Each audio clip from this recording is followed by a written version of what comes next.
Yes, G'day. We're back in town, back in Perth. Shelter FootyCast live from BackChat Studios. And although he's dropped out of the presidential race, he is back on the Shelter FootyCast. Mark Reddings joins us. Hello, Skeeter. Hello, Scully. Yes, I was controversially dropped from the last Shelter FootyCast. A disciplinary measure, which not turning up for my ice bath after recovery. Chasing on for Exactly. So didn't quite make the cut, but the feedback I'm hearing around town was they were upset they couldn't hear from the old boy. Mate, I was down at Freo CBC, good amateur club, just had a big win over Wesley. It was a sportsman's night with Scott Cummings, and it was fair to... So Scotty Cummings, who's done a few of them... Good fella. ...said it was the most pissed bunch of individuals he's ever seen in his life. And most of them listen to our show.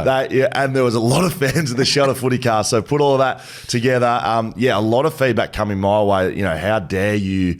take Mark Reddings away from my week type operation. A very, very popular man in the suburbs, mate. Like, I'll tell you what, like there was genuine disappointment, and I'd ruined the ability of people to hear your sweet voice in their ears. So I do apologise. I'd like to put a formal apology out to our listenership, but we couldn't get to skate to Melbourne. I'm sorry. And for what it's worth, I was also at a footy club on Friday. I did a show with Kilda and Ange Christou. Kilda could be the next mayor of Melbourne. So what's going on there? And it was at the Curtin Wesley Footy Club. Really good function they do there.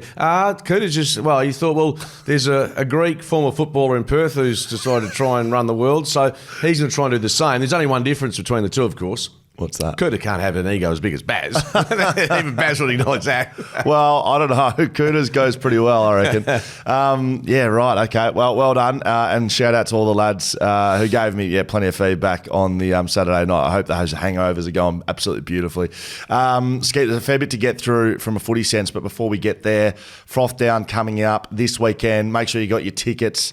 There is a massive Shelter stand at Froth Town, and it'll be branded with Shelter and Hazy IPA as part of the big launch. If listeners find the Shelter crew at Froth Town and give us a secret statement, and I'm going with, I'm a Dower defender and I'd like a Hazy IPA, please, we'll give them a free Hazy IPA at the Shelter stand.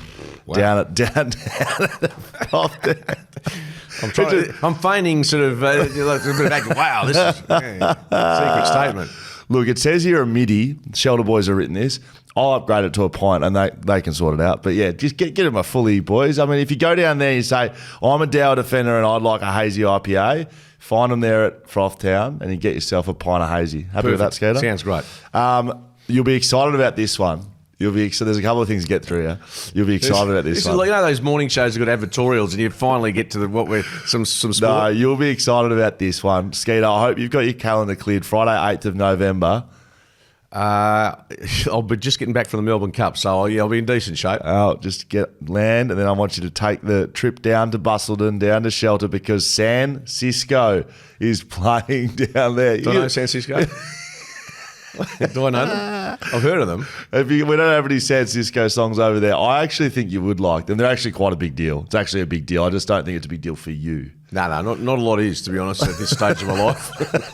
So San Cisco, locked in, confirmed, Friday the 8th of November. So a lot of our listeners will be excited about that. So you can make sure you jump on the Shelter Brewing website to go and get your tickets for that.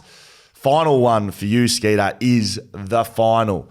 Shelter, the Shelter FootyCast, BackChat Studios. We are partnering on this event. It's the grand final event on Subiaco Oval, Skeeter. Oh, really? Was the last event there Nizzy's farewell? Was that held there at Subiaco Oval? Well, yeah, to be fair, that was an event that was a farewell for him. So you got money. This one is an absolute ripper, and you can get your tickets at thefinal.au. So it's obviously on grand final day, 28th of September, Subiaco Oval. 11 a.m. kickoff, of course, with an early start for the grand final. 12:30. All the way through till 9, 10 p.m. at night. They've got DJs afterwards. They've got, we'll be chatting beforehand. They've got panel shows. We've got footy players. There's a VIP area. There's bars set up. Shelter will have theirs set up. I'll be able to have a cheeky investment even, Skeeter. There could be some investment areas set up down there. So it's going to be a huge event on Subiaco Oval for Grand Final Day, and we're very much involved. Sounds magnificent, yes. I'll have to check my calendar, but there's going to be, that'll be a big event. That's huge. Big event. You know what? No one, I mean, last year you sort of thought Collingwood would be there. Yes. This year, thank God. It's absolutely a raffle as to which team's going to bob up. That's going to be right. Thefinal.au to get your tickets for that. Will Schofield, Mark Reddings, Shuttle FootyCast. All right, so it was an interesting weekend of footy. There was ups and downs, of course. Probably the biggest stuff coming out of the showdown, I think, out of things that we've been speaking about. Josh Rochelle obviously went into this one claiming Port Adelaide's fans have no teeth, and he gave them the teeth goal celebration. Went on to lose the game, Josh Rochelle, but I didn't mind that. I don't think he embarrassed himself. But Dan Houston sent straight to the tribunal for his bump on Isaac Rankin. How'd you see it? Yeah, well, he's facing, they're talking 4 weeks for him. I heard someone say 8 weeks. I mean, 8. Problem is, I still haven't quite adjusted to the penalties that are being imposed. I guess the two questions are that, again, keep getting raised, and Lee Matthews is talking about it still with regards to the send-off rule, because obviously Rankin, arguably their most important player for Adelaide, he's out of the game, and Houston is still out there. In terms of weeks, the option, I think interesting that the terminology that was used, more careless than reckless. I stand corrected on that, but does that maybe give him a loophole to keep the penalty? Because let's bear in mind, he's not playing this week against the Dockers. Is it not intentional? I mean, it's intentional. It's intentional. So basically, he's trying to get the sentence downgraded to a point where he might play footy again this year. Yeah, because we got 1 week left, and then if they finish top 4, which I think they will, they're 2 guaranteed. Games. So there's 2. If they win that, the prelim's the 3rd. So he's right on the cusp, isn't he? Bloody hell. So did he have an option in brief to tackle? Well, he did, and I've seen a lot of commentary around this is a shocking look on the game. I'm with you. I don't know. I don't know if this one is a shocking look on the game. You are still allowed to bump, so it's another conversation if we need to take that out of the game. He left the ground, obviously, which I'm guessing is... Yeah. So, I mean, it's a 50-50... I guess I look at the Jimmy Webster one from the start of the year with Simpkin. That's what came into my head, yeah. Right, I think he got 7 weeks, something like that, 6 or 7 weeks. And it was, you just look at it, and he left the ground, his shoulder split his jaw down the middle, spun him around. This one was a little different. So I think you get under those weeks, but he elected to bump. It was intentional. And whether you want that out of the game or not, that's, again, a different conversation. I think he gets 4 weeks, which will rule him out for the rest of the year if all goes well for Port Adelaide. Yeah, it's amazing. It's changed. Like I was at a function with John Warsfold recently, and that was probably 3 times a game he'd do that. Yeah, correct. And I'm not saying it's obviously a positive move with respecting the players' heads and the health and safety of players. But yeah, the game's changed, and Dan Houston, it's amazing. Just he would have known as soon as that happened. Yep. I've stuffed this up. Yeah. So Andrew Gaff plays his last game yesterday for West Coast, and I was speaking on TV about his career, and it came to my mind. As you know, Skeet, I don't give a lot of thought to what's about to come out of it sometimes, but as I was speaking, I thought of the 2018 stuff with Andy Brayshaw, and I don't want to get into who did what there, but he paid the ultimate price in a football sense, Andrew Gaff, and he'll finish his career without a premiership, and I think that is the ultimate price that he paid. So over those years, 17, 18, 19, 20, he was All-Australian squad or All-Australian, so that was the prime of his career, and he did something on the football field that made him miss a premiership. Now, like you said, we don't know who's going to win the flag this year, but Port Adelaide are a contender.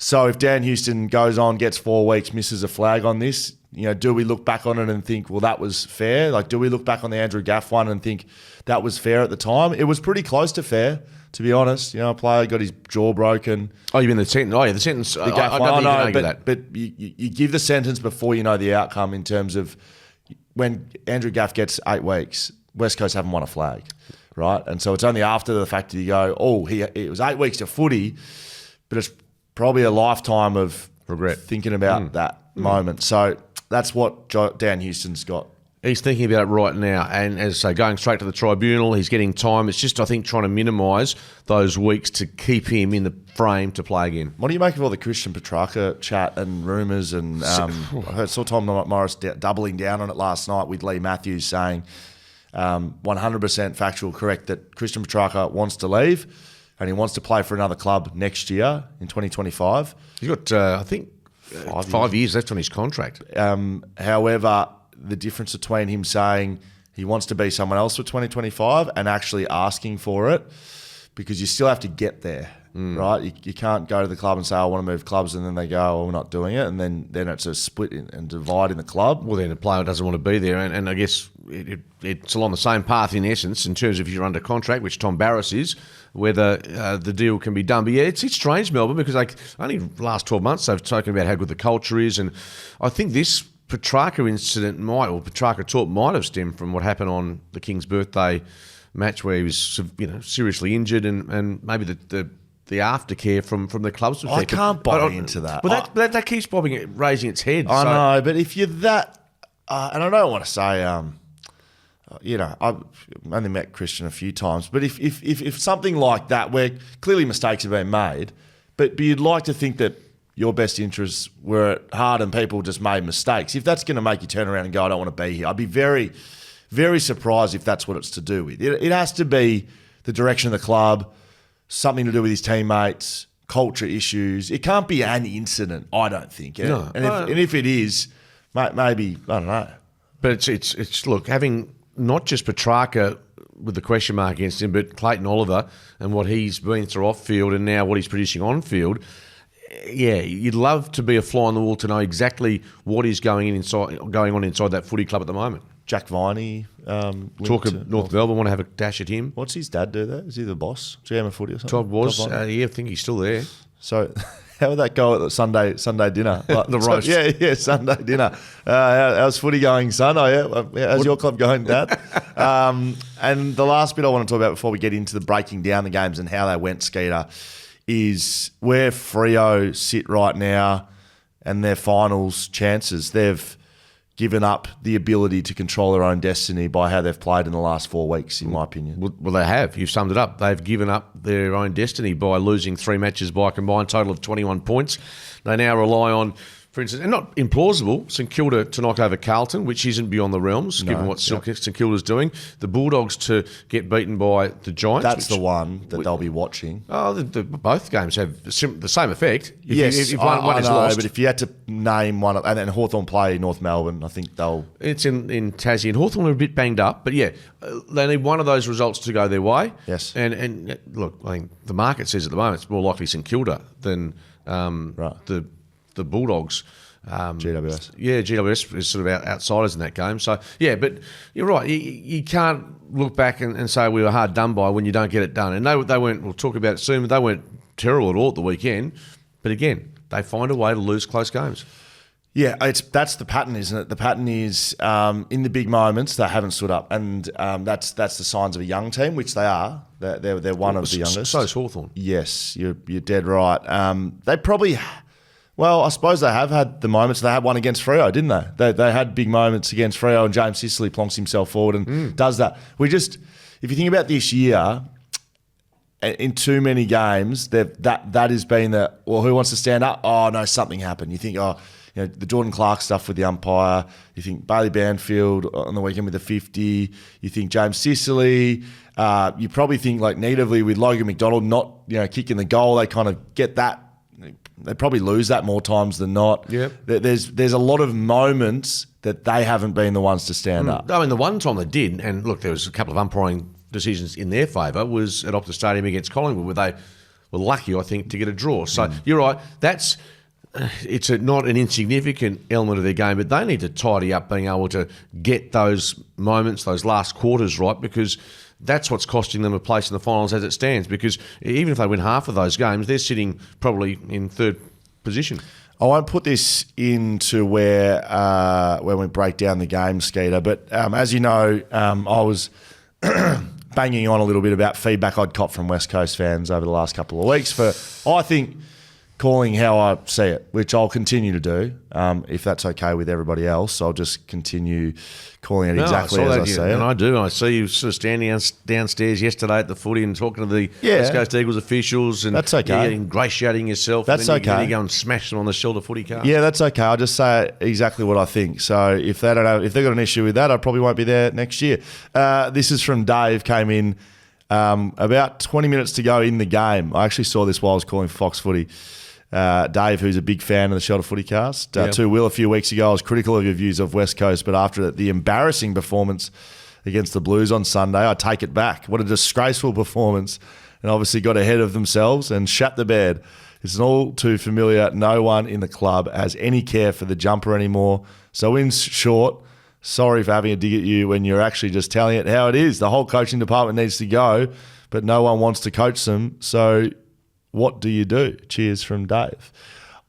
Since my feedback, Ash Hansen is now pulled out of the race for Daniel the club. G in Syracuse. Is he out? He's out. I didn't know he's in the first place. But he's out. Will Schofield, I heard on radio last week, he's out. I don't know Don anyone. Pike's out. I don't know anyone that actually has put their hand up. Seriously. Yeah, but this is what mate, this is what I said, and I was absolutely dragged over the coals for it. Any other club in the AFL where if there's a vacant coaching position, well, there must be someone out there who's having positive discussions with the Eagles. No doubt there is, and Jared Schofield will be one of those guys. But I'll go back exactly what I said. I think this position is an interim position. I don't think this is hiring the next premiership coach. I think that the list is in too bad a shape and they don't have the direction that they need for this hire to be the coach that coaches the next premiership. So if you're looking at this from an assistant coaching point of view, I think you have to consider this is your only crack at it, and you might get 3, 4, 5 years, and then you'll be out the door without a flag. And you don't get another chance in the AFL. Very rarely do you, Correct. if you fail in your first attempt. And Michael Voss is a case in point where he went up to Brisbane with high expectations. Mind you, he did get them into he did have them on the right trajectory. He tried to top them up with Fev, etc. He got the second chance after going back to Port Adelaide, etc. So they're few and far between. So your point is well made. I heard Alistair Clarkson speak about it, and he said they're the most resource club in the AFL, which is 100% correct. But you still need to consider, if you are that person that is considering going for the job, what are the consequences? Am I moving my family across the country for a 4-year stint, and then I don't know what's going to happen? Now, no coaching job is guaranteed, absolutely not. But there's more at play here than just, West Coast have been a good club in the past and they've got a lot of money. You got to consider more than that, and that's pretty much all I was saying. So I'm not saying, I was right, but also the reality is West Coast, they're not very good. That's okay, West Coast fans. You're just not very good. 3 years in a row, you've been shot out. But can you, in brief, can you change this and turn this around quicker than what you think on the basis of finishing on the ladder where they are going to, getting some draft picks in exchange for Tom Barrass, maybe even another player or two could come into the equation to give yourself a really strong draft hand. You get back Elijah Hewitt, Noah Long, Harley develops further, Archer Reid progresses.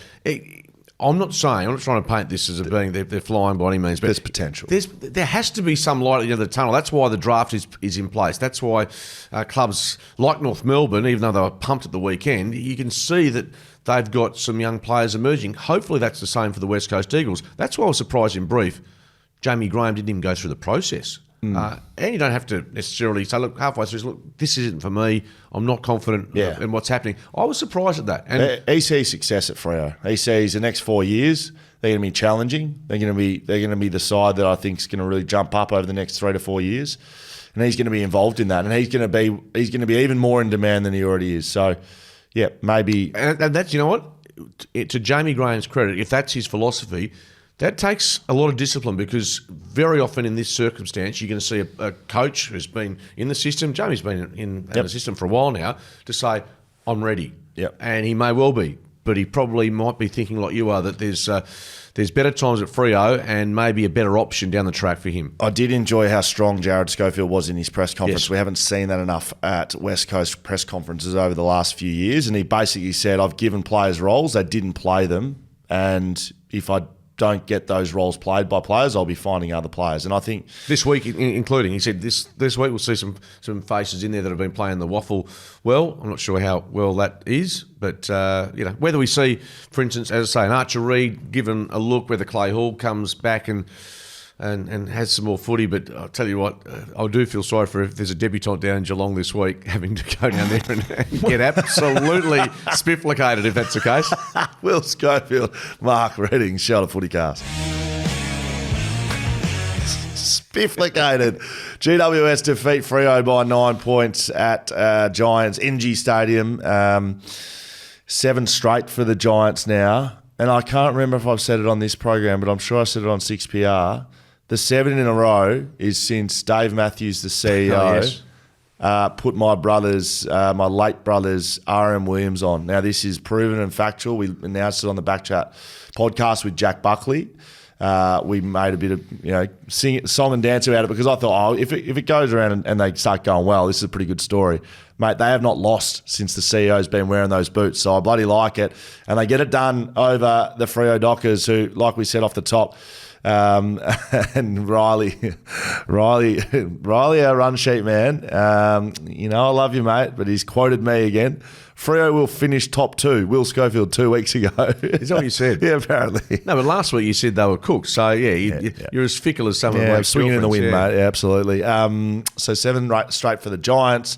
They ended up having to dig pretty deep, GWS, because Freo had all the momentum late in this one. Well, certainly in the second quarter, they got on top. And after conceding, I think, the first 3 goals, Freo managed to win the ball and force turnover, and then they really did hurt them going the other way. So, look, they didn't play bad footy. We know Andy Brayshaw had a ton of the footy, more than 40 disposals. But, again, that last quarter was one which was... That was their moment. That was their quarter, and they were trading goals, and they were very competitive. But local Jesse Hogan, in essence, the difference between the two sides when in going forward, he was able to, kick 6, gets the 50-metre penalty off after a Bailey Banfield brain freeze. I sort of felt this was coming all along from Fremantle, that they'd be in the game for a long time, but again, just didn't have that finishing touch to get across the line. Brent Daniels, that's the best game. That's the best game he's ever played. He's a star, 29 disposals, 3 goals, 13 tackles. Yeah, and his ability, he's always been known as a small forward, but the ability for him now to go inside the middle or certainly insert himself into the contest, you're right, it was his best game that I've ever seen. I'm sure he'll put that down as... he'll get the 3 Brownlow votes, you'd suspect, off the back of that. Close to it, yeah. And, Jesse would be in the mix as well. But, yeah, he's been one of those players that, has bobbed up and been able to give Adam Kingsley another option inside the centre square, and that's been a revelation for them. And, I've liked the work. He wasn't as prominent this, but Darcy Jones, they've got speed, they've got all the hallmarks there, the Giants. Yep. But again, they do go through matches 2 weeks in a row prior to that. They were 5 goals down against Brisbane at quarter time, 5 goals down against the Hawks. And in that second quarter, it was 5 goals to 2. So they're not a team that, you do get a chance with them. Yeah, you do. GWS put more pressure on Freo than Freo could do with GWS. True. So 77 tackles to 56. Clearance battle was about the same. But there were some matchups that I liked. Chapman was to Green for most of the day, which he seems to sort of be the guy that's getting those big roles now, which I really like seeing. And he's a player. You talked about Hayden Young going from half back to the middle. Yep. You can see Chapman developing as a player and playing more of a midfield role as he matures. I didn't mind Liam Reedy in the ruck. I don't think they lost all too much, and they were able to add Jackson in front of the footy. Yeah, I think that's a sort of role that I think Liam Reedy could play at a footy club. Look, he he didn't look out. He didn't look out of place. No, first game, and again, that's why I was wondering at the Eagles when we get to them where Matt Flynn sits in the scheme of things. But yeah, I like Liam Reedy. Now, obviously, he misses out once Darcy returns and Jackson's there. But what it does do, I doesn't think it hurts his stocks at all if his manager's looking to get him a deal somewhere else next year. Yeah, they're missing Josh Tracy significantly. Are the Freo Dockers? Andy Brayshaw had 41 touches. Caleb Strong a little quieter, but he kicked 2 goals, so he tried his hardest, and Freo just couldn't get it done in the end. It just sets itself for such a big game. I'm hoping either Hawthorn, Dogs, or Brisbane. Who have Brisbane got? Essendon. Yeah, so, okay, yeah. I'm going to park that. Yeah. Hawthorn, Bulldogs, Someone loses. or Carlton, just so we've got a live game. Because it's not just if it goes the wrong way, we're going to be stuck at Optus Stadium. I'm going to be till friggin' 8 o'clock, sitting watching. Well, Port Adelaide will have something to play for. That's one thing. And Fremantle, well, they're thinking, righto, what's Monday? Where do we go? What's the piss up going to look like? That's essentially what it exactly right. Yeah, they'll be clearing the decks for Sunday. I know. So we desperately need one of them to get up. Giants maybe is the one that can do it for us. I mean, Giants are the ones that can beat the Bulldogs. And I think St Kilda against Carlton, I'm not sure how many Carlton will get back, but yeah, I don't discount the Saints at Marvel Stadium just because they're a strange club that are able to bob up, and I wonder whether Ross would do his old club a favour. Carlton defeat West Coast by 65 points at Optus Stadium yesterday, as advertised by Dave off the top. West Coast were absolutely terrible in this one. I was in an elevator on the way down after the game. Another Shelter FootyCast fan who wasn't as displeased as I was. Look, I looked at that game and putrid. Yeah, I thought their fundamental skills, West Coast, were poor. Yeah, really poor. The only caveat I will say, 5 metre handballs. You were down ground level more so than I, but the wind was tricky conditions. It was really windy. Probably the windiest I've seen at Optus maybe ever. It was blustery, but both sides had to do that. Exactly. And Carlton did not have the amount of errors that West Coast did, and critical errors that were turnover goals. Carlton scored something like 8-5 off stoppage, and West Coast didn't score a goal off stoppage for the entire game. So they got absolutely smashed at clearance, smashed at scores from stoppage, and then they didn't have the fundamental skills to be able to do it. So how you go from competitive games and winning games to what they produced against Carlton, which must be said was pretty close to their VFL side. Yeah. Was really poor. Maybe people thought that the North Melbourne game was better than it was. Look, they kicked 3 goals with 8 minutes remaining in the third quarter, Skeeter. And to be honest, they beat the Gold Coast Suns, who haven't travelled historically well. So yeah, I was seduced, and as soon 5 minutes in, I knew, having tipped the Eagles, I had made a mistake. You picked the Eagles, did you? Yeah. Well, so did you on the Shelter FootyCast last week. Did I? Yeah, I think you did. Well, you went with me on Thursday. Yeah, that's why. Yeah, I thought you tipped it. Listen, as you know. Anyway, I've lost count of the weeks. Did you tip Carlton, did you? Oh, who knows? I could have tipped anybody. What I will say is that when you see Paddy Cripps at live and watching what he does, not only was he talking about clearances, he thought, I'll just go into the ruck. He just won. He did that as well. Took clean possession 3 or 4 times and just made the Eagles look silly. Yeah, I know.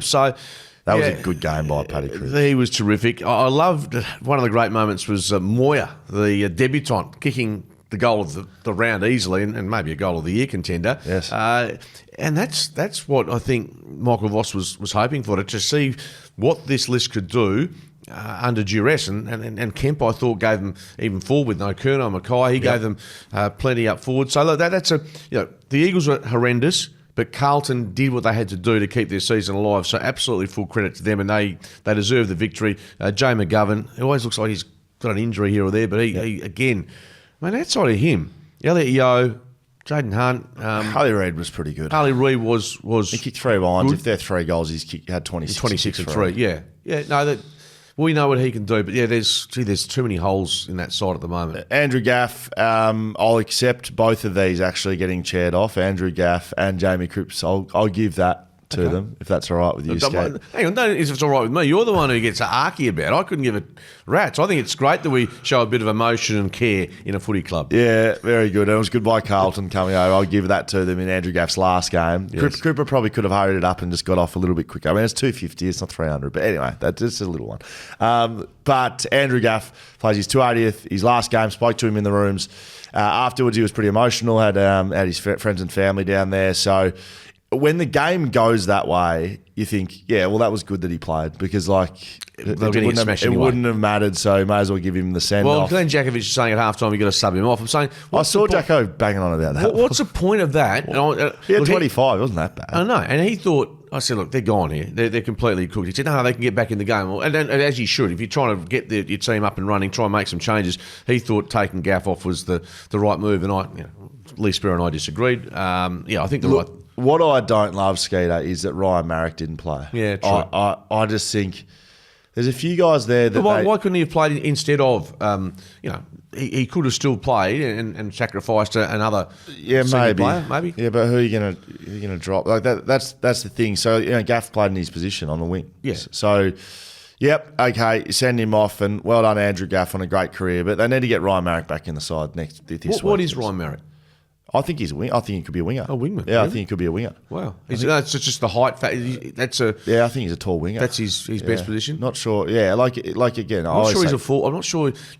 Having seen him, the forward line craft probably not as high as it should be. Could be a winger. Maybe that's his up and down the ground. I wouldn't mind seeing Jamie Cripps' goatee back as well. I saw a few photos during the week. Did you see that goatee? No, it was pretty good. It was that bad that it was good, Skeeter. Okay. Carlton will play St Kilda at Marvel, West Coast.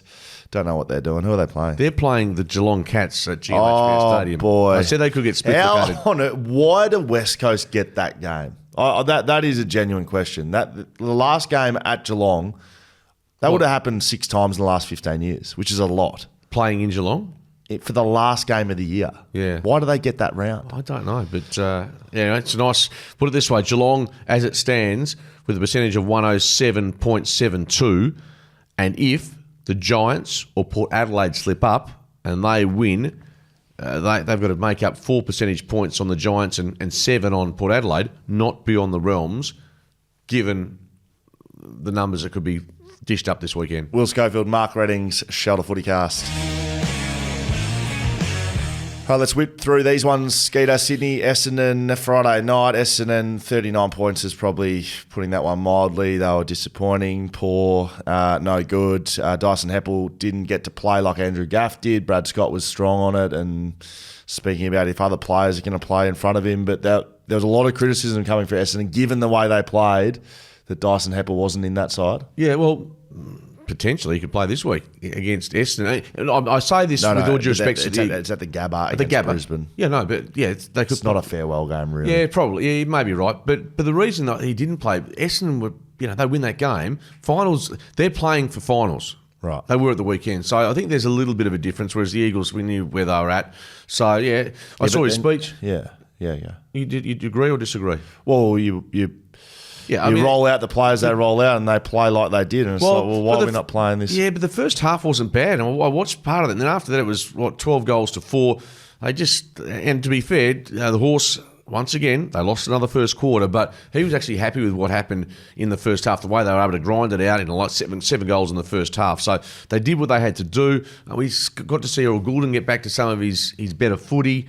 The Lizard was prominent as well. So it was far from a complete performance by Sydney, but what it does is it gives them that game buffer on top, and maybe we're just seeing them emerge out of that slumber that we saw for about 4 or 5 weeks. Well, yeah, I think we are sleeping on Sydney a little bit. They're going to be at home now for 3 weeks, so they'll come home after this game. They'll then be there. They play SCG, and they can win or lose that, whatever. Then they've got the finals bye, and then they'll play at home. Like, they're going to be home for a month now. Yeah, so just a quick question for the Sydney Swans. Given you've got the minor premiership wrapped up, you've got a game against Adelaide, you've got a week off, how much importance do you place on getting close to your best side out this week? Because obviously you're not playing for a week. No, play them. Yeah, absolutely play them. Give Papley another week to recover, obviously, and those that are injured, so you just put them in cotton wool. They very well could be in Sydney until the grand final. Yeah. Right as we speak, right? So they don't have to leave their homes. That's a big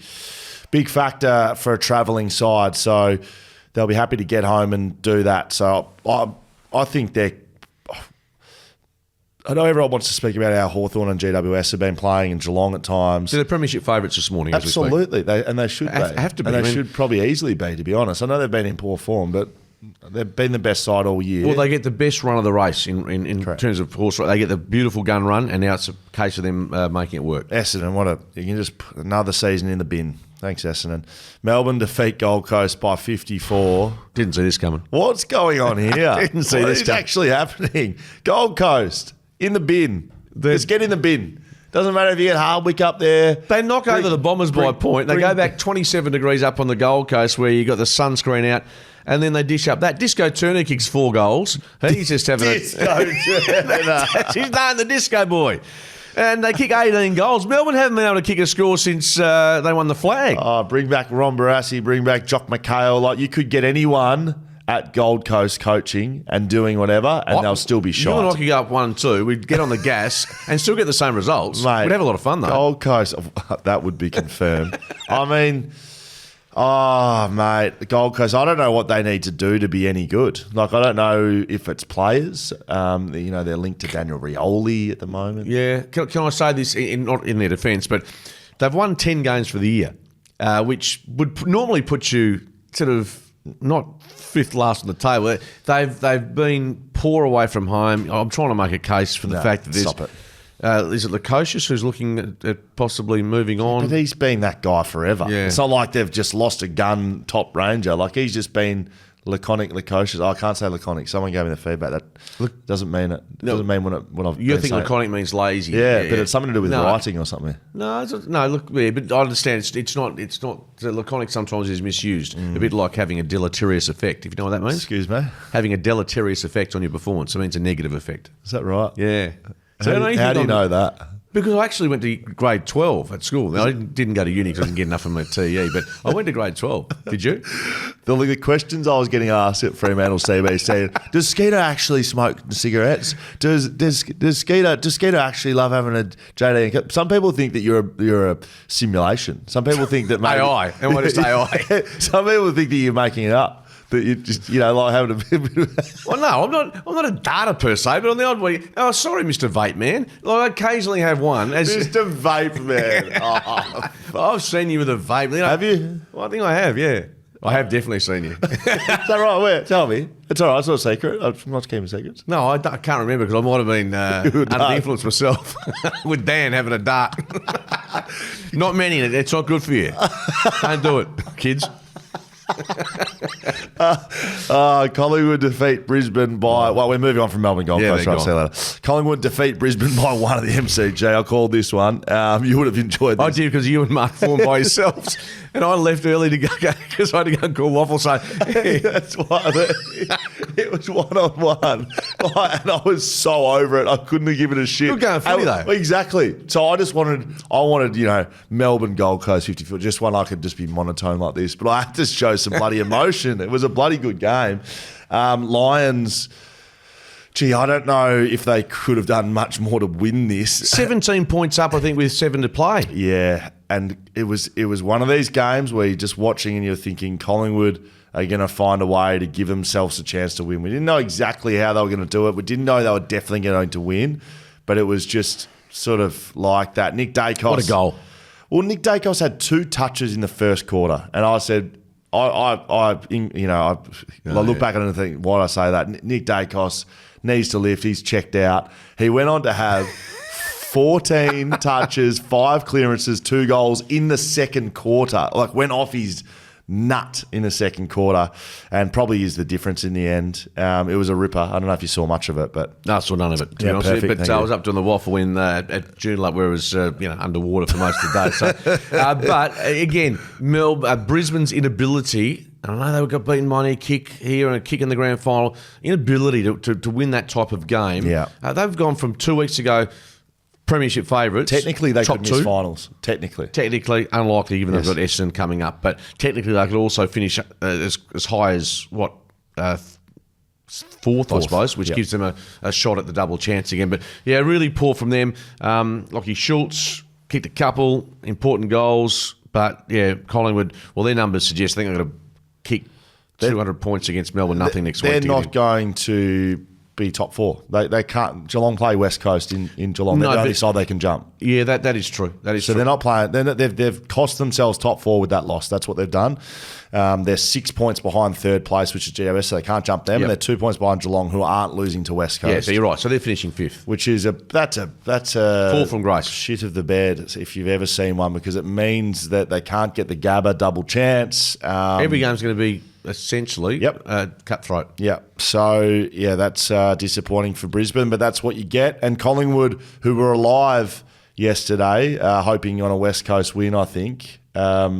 if Carlton had lost, it would have been. They'd be looking at the Eagles like every West Coast supporter going, what is this rubbish? So Collingwood are going to miss finals unless something absolutely drastic happens because they're 10 percentage points. So it's back-to-back years that teams who've won the flag, Gonski, before September. Yep. It's hard to... I'll stay with it. I think Collingwood have been the most disappointing side this year. Port Adelaide defeat Adelaide by 22 points in the showdown. We broke this one down a little bit off the top. I didn't see any of it, Skeeter, got to be honest.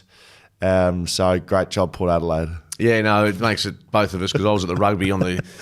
You're on the gas. You're on the shelters. Chardonnay, yeah. A Chardonnay? Chardonnay and shelters, yes. That sounds like a good Saturday night. Chardonnay in a shelter. Yeah, and I heard the roar go up when I was at the rugby and I looked around and thought, the Wallabies are scored. But no, there's 800,000 Springbok supporters. There's so many South Africans in Perth. You get carried away when you get put in a VIP box, don't you? I don't. It's just unusual. It's unusual to be able to sit there and not have to sit next to blokes like you and talk rubbish for 6 hours. So didn't see much of this game, but Port Adelaide, grinding victory, I have to say. Last quarter is what got it done for them, 5 goals to 2. We know that obviously they're going to lose Dan Houston for the immediate future, maybe 4 or 5 weeks, but importantly, they've done what they have to do now in the home and away season to give themselves another shot at redemption. And redemption means for them getting to a grand final. They have to get to a grand final, I think, after what they've done over a period of time. And they set themselves up with a game against Fremantle this week. So there'll be, depending on what happens elsewhere. Just please, God, be something on the line. Yes, that's what we all want. Port Adelaide, conversely, hoping that that's not the case. Yeah, correct. But GWS, I think GWS will beat Bulldogs, which will have them above Port Adelaide. So they'll be playing for a top 2 spot no matter what, I think. Yeah, so Port Adelaide wins, they retain top spot. but they'll be coming into this Freo game having to win to get a home final in the first week of final. So they'll be playing for something, which is at least something. But Freo may be playing for a long table at Clubber on a Sunday night. So we don't know exactly what that's going to go. St Kilda defeat Geelong by 18 at Marvel. What is going on here? So Geelong... probably had a chance to jump to top 2 here to get St Kilda done. They lead 9 goals to 3 at half time. And then after half time, it's 13 goals to 5. And it was almost like once they got on a run, St Kilda, to talk about momentum, it was just impossible for the Cats to stop. And look, they've kicked 16 goals, 100 points in the game, which is a bit of a rarity under Ross Lyon. But to kick, it's another one they opened up and they look good. Yeah, isn't it funny? And they actually. Yeah, they ran away from the Cats, and we saw the Cats firsthand against the Dockers, how good they were. But that was a bit of a capitulation by the Cats, really. And so should we say because of the trip, like because of the Perth trip? Oh, don't know. Like the light West Coast and Freo have to do every week. Well, they kicked 9 goals in the first half, so I don't think it had that much of an effect on them. Yeah, that's initially. It's a big loss. Don't see too much on the run sheet about Geelong here, Riley. Tell you what, yeah, he dropped off. I haven't heard too much about him since they went down. But that's a big win to St Kilda. Yeah, Lawson Humphries, by the way, did see a bit of him. He's a good young player from WA, outstanding. And Callum Wilkie and his defensive mates got the job done for the Saints. And Higgins kicks 3 goals. Wilson, good young player. A couple as well. So the Saints, they're going to finish with 10, maybe 11 wins for the year. So. Not a disaster, but no surprise they've slipped down the ladder. So West Coast go over the line in the last 18 seconds of the game against North Melbourne, where Western Bulldogs, they dispatched them probably in the first 18 seconds of this one. They win by 96 points at Marvel. The Western Bulldogs are playing big footy at the moment. Sam Darcy kicked 7 goals. He got huge threats in the forward line. The Lobster...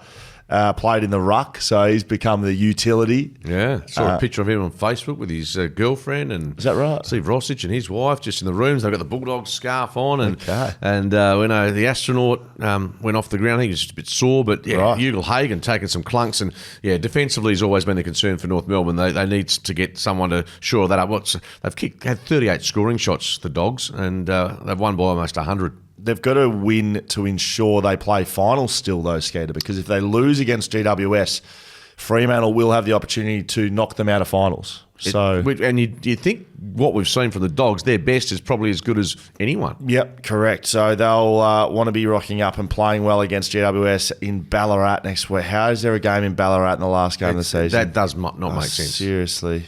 For a game which has such significance. Ballarat. I like Ballarat. Yeah, I've got family in Ballarat. Don't think we should be having one of the best games of the round in the last game of the season, played in Ballarat in front of 7,000. I'm not sure why that is the case. Hawthorn defeat Richmond by 63 points. This game was over. Well, I think the Tigers hit the first goal of the game, and then after that, boom, boom, boom.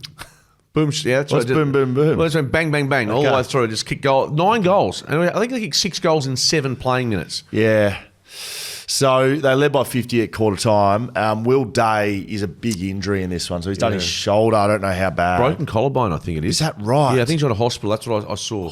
So that's huge for them. They've got a few sore players heading into that final round against North. That's someone that they...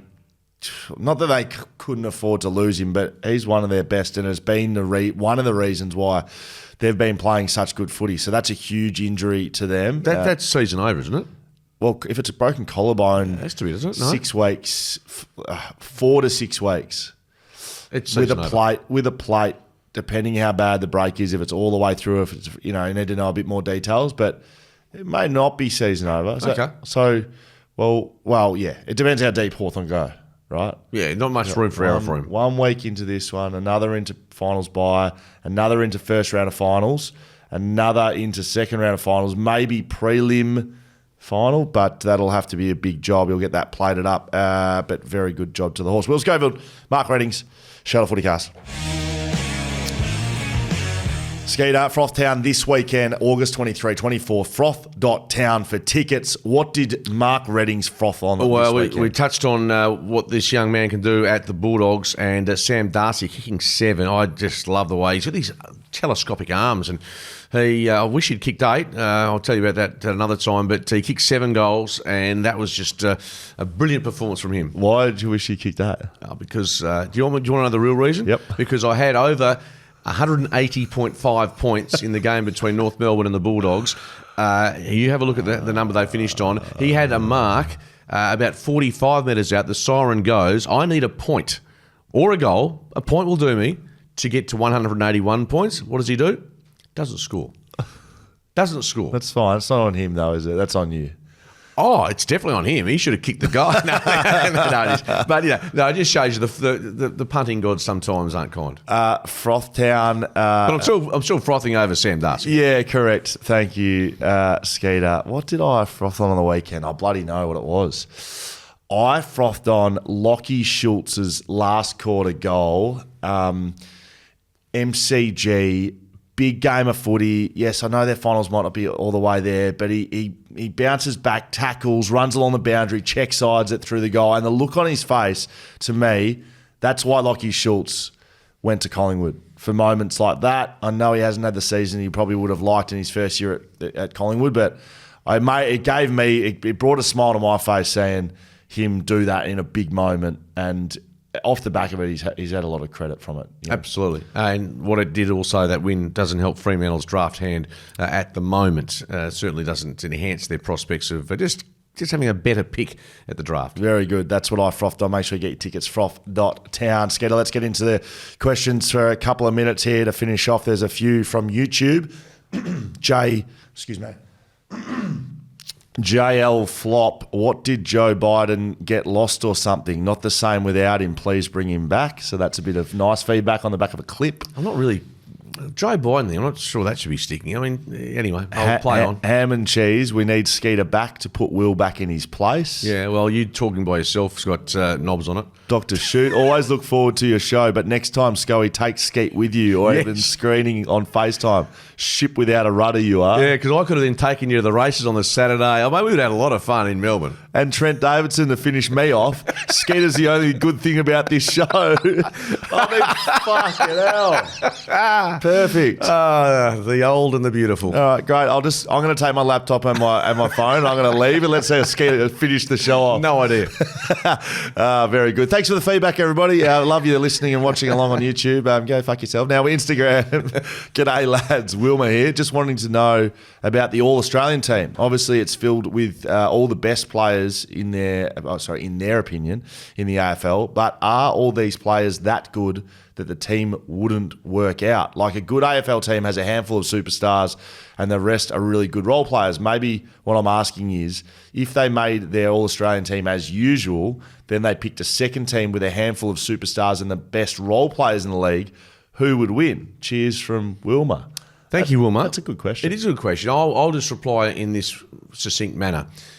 The US Dream Team basketball side. Right. That you put your best players and generally they win the gold medal. Okay. That's just but I do appreciate what she's saying with regards to you can't have too many big dogs in the team who think they are going to be alpha males. Had obviously Matt Pavlich next to us yesterday, who's on the committee, and they had, I think, one of their final meetings in Melbourne recently. Yeah, so obviously captains being thrown up and about. It has to be the Bont or Paddy Cripps or you'd like to think the Bont would be the guy, wouldn't you? He's been vice captain before. It's going to be interesting to see who's in that. I think Pav's stuff that I can say that he told me, he didn't give me too much information that was going to put me over the edge, but he said this has been the hardest year in recent memory. He's been on there for 2 years, but he said a lot of the guys who've been on there for longer said there's a lot more discussions around positions than there has been in the past. Last year there might have been 2 or 3 still available at this point of the year. This year he said the last 2 rounds count for spots in this All-Australian side. That's the same as what Glenn Jakovich mentioned to me, and obviously he's trying to push the WA players as much as he can. It's pretty difficult at the Eagles. I mean, Waterman has been in the mix, and Jay McGovern obviously likewise. At Fremantle, a bit more obviously certainty with Caleb Sarong, etc. Josh Tracy was in the discussion, but that's probably just fell away given his injury. But yeah, that'll be confirmed, and those that make it will certainly be worthy of getting the nod. Hey team, love listening a few weeks back to your breakdown of this. Just wondering if you have any insight as to the assistant coaches turning down the opportunity to interview for the West Coast coaching job. It's now common knowledge that a rebuild coach is a myth. They never survive, and it's a quick way to ruin your future senior coaching aspirations. On reflection, did Pike move too quickly on Simpson, who still had a year to run? Can't help but feel the Eagles went too early and could have waited for another year with another round of early picks before deciding if Simpson should continue or not. Up the Coasters. Who's that from? Up the Coasters. Don't know. Okay. I'll go the other way. I thought they probably erred and probably should have gone at the end of last year. As much as, Adam Simpson battled to get this side moving, I think they probably pulled the trigger a year too late. This name comes up a lot. I'm not sure what Will Brodie's contract is at the moment, but I honestly think there would be several clubs that would use a big body midfielder. Could the Eagles pick him up? I don't think they'll get him. No, I don't think they'll get him, but I can guarantee you I'll be staggered if Brodie, Erasmus and Reedy aren't at least exploring their options externally. This one's a little long, but I'll do my best. Hey, fellas, this is from Sam.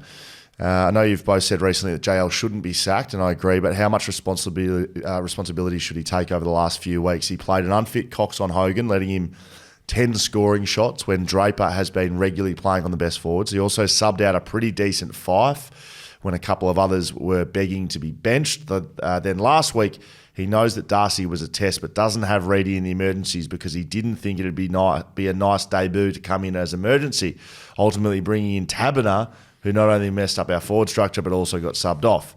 There's also the game against the Bombers where Brayshaw and Sarong got stuck on the bench for a long period, like you mentioned, Scoey. These things, amongst many, are ultimately affected the last few games, destroying our potentially strong ladder position.